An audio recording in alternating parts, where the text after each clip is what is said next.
বললেন সাহাবায়ে কেরামগণ, ইয়া রাসূলুল্লাহ, এই কুরবানি কি?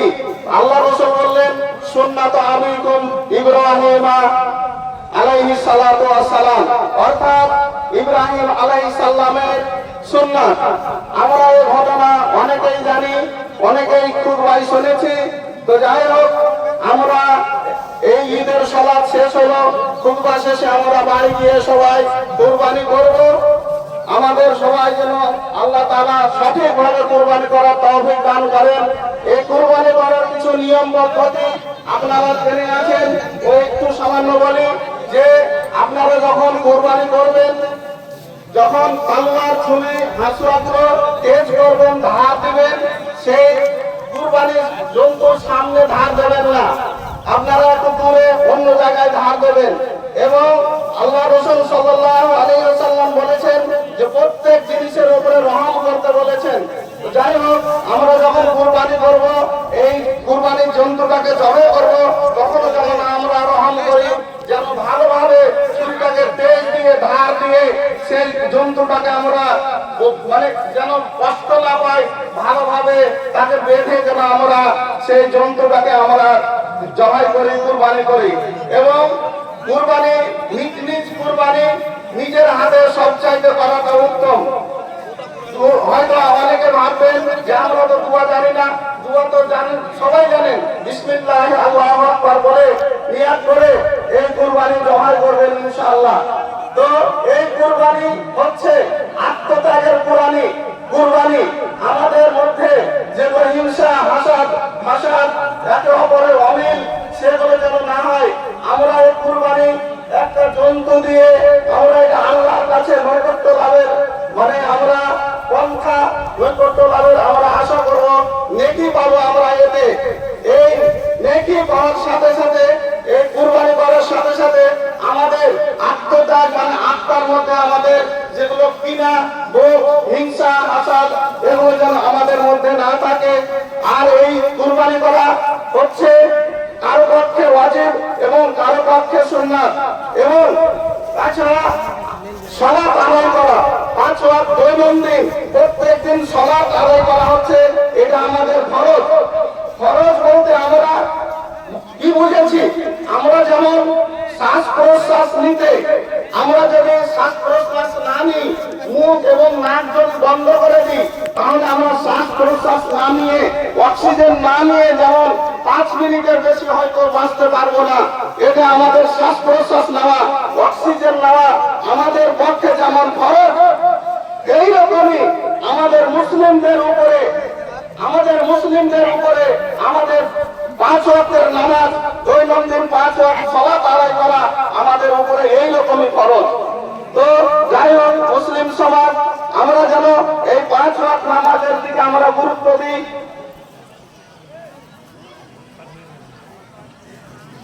আর আমরা যেন ইসলামের দিকে বেশি বেশি এগিয়ে আসি।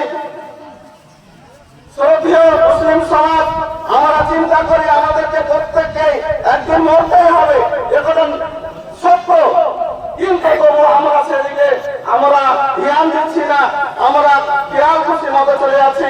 আমাদের অনেকের বয়স হয়ে গেল, দাড়ি চুল পেকে গেল, তবু আমরা নামাজ পড়বো খেয়াল খুশি। নামাজটা মনে করছে মুসলিম সমাজে খেয়াল খুশি, পড়লেও হবে না পড়লে হবে, এটা কখনো নাই, এটা কখনো নাই। আমাদের মুসলিমদের উপরে, মুসলমানদের উপরে 5 ওয়াক্তের দৈনন্দিন 5 ওয়াক্ত নামাজ একেবারেই ফরজ। যাই হোক, তো আমরা যেন 5 ওয়াক্তের নামাজ পড়ি, আমরা যেন ইসলামের দিকে এগিয়ে আসি, আমরা যেন ইসলামের কাজ করি। এটাই হচ্ছে আমাদের কুরবানির শিক্ষা, এটাই হবে আমাদের কুরবানির আত্মত্যাগের শিক্ষা, আমাদের এটাই হবে নেকির কাজ। এবং আমি সমস্ত বুঝিয়ান ইব্রাহিম জনগণের কাছে আবেদন রাখবো যে আমরা, আল্লাহ তাআলা বলছেন যে তাআওয়ানু আলাল বিররি ওয়াত তাকওয়া ওয়া লা তাআওয়ানু আলাল ইসমি ওয়াল উদওয়ান, আমরা যেন নেকির কাজে বেশি বেশি করে সাহায্য সহযোগিতা করি, একে অপরকে নেকির কাজে সাহায্য সহযোগিতা করি। আর আল্লাহ বলছেন যে তোমরা অপরকে দুশমনি, ষড়যন্ত্র এবং গুনাহের কাজে তোমরা একে অপরের সহযোগিতা করবে না। যাই হোক, মুসলিম সমাজ আজকে আমরা গিয়ে ঈদের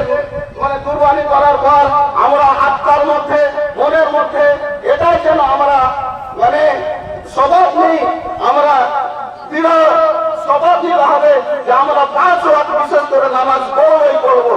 এই 5 ওয়াক্ত নামাজ ছাড়া মুসলিম ধারণা করা যায় না, নামাজ ছাড়া মুসলমানকে মুসলিম ধারণা করা যায় না। আপনাদের কাছে আমার বড় বড় অনুরোধ থাকবে যে আপনারা যারা নামাজ দৈনন্দিন 5 ওয়াক্তের নামাজ পড়ছেন না, তারা অবশ্যই যেন 5 ওয়াক্তের নামাজ আপনারা অবশ্যই পড়বেন। এবং আমরা নেকির কাজে বিশেষ করে নেকির কাজে যেন আমরা আগ্রহী থাকি, এগিয়ে থাকি, নেকির কাজে যেন আমরা বেশি বেশি করে নেকি করতে পারি। মুসলিম সমাজ আমাদের মৃত্যু কার কখন দেওয়া হবে কেউ জানি না, কেউ জানি না। এখান থেকে বাড়ি গিয়ে পৌঁছবো কিনা সেটারও গ্যারান্টি নাই। তাহলে আমাদের যেটা ফরজ কাজ দৈনন্দিন 5 ওয়াক্তের নামাজ যেন আমরা অবশ্যই পড়ি। আল্লাহ তাআলার কাছে দোয়া করি, আল্লাহ গো আমাদের সারা বিশ্বের মুসলমানদের উপরে যে ষড়যন্ত্র চলছে, আল্লাহ সেই ষড়যন্ত্র তুমি দূর করো। আল্লাহ আমাদের এখানে আমাদের মধ্যে যারা অসুস্থ ব্যক্তি আছেন, যারা পীড়িত আছেন, অনেকে রোগাগ্রস্ত আছেন, আল্লাহ তুমি তাদের সমস্ত অসুখকে অসুখকে তুমি ভালো করে দাও। আল্লাহ গো আমাদের পিতা মাতা যারা ভাই বোন যারা দুনিয়া থেকে চলে গেছেন, আত্মীয় স্বজন, তাদেরকে আল্লাহ তুমি কবরের আযাব থেকে পরিত্রাণ দান করো, তাদেরকে তুমি জান্নাতুল ফেরদাউস দান করো। আল্লাহ গো আমরা যেন সবাই মুসলিম ভাই ভাই হয়ে থাকতে পারি, একতাবদ্ধ হয়ে থাকতে পারি, আমাদের মধ্যে যেন একতা বজায় থাকে, আমরা যেন নেকির কাজে বেশি বেশি করে অংশগ্রহণ করতে পারি। আল্লাহ তুমি তার তাওফিক দান করিও। আল্লাহ গো আমাদের সবাইকে মুসলিমকে আল্লাহ তুমি 5 ওয়াক্তের নামাজি বাচ্চা সাচ্চা দিনদার তুমি আমাদের মুসলমানদের মধ্যে দিনের তুমি আগ্রহী করে দাও, দিনদার করে দাও, তাদের মধ্যে নেকির যেন কাজ বেশি বেশি করে করতে পারে, তুমি তার তাওফিক দান করিও। ইয়া রাব্বাল আলামিন, আল্লাহ আমাদের গোটা বিশ্বের মুসলমানদের তুমি সাহায্য সহযোগিতা করো, তোমার মাদাদ তোমার সাহায্য অবতীর্ণ করো। বিশেষ করে আল্লাহ গো ফিলিস্তিনের মুসলমানদের উপরে তুমি সাহায্য করো। ইয়া রাব্বাল আলামিন, ইয়া আরহামার রাহিমিন, আল্লাহ গো আমাদের মধ্যে যেন ভ্রাতৃত্ব ভাব, ভাই ভাই আমাদের মধ্যে যেন মিল মহব্বত বজায় থাকে, তুমি তার তৌফিক দান করিও। রব্বানা আতিনা ফিদ দুনিয়া হাসানা ওয়া ফিল আখিরাতি হাসানা ওয়া কিনা আযাবান নার।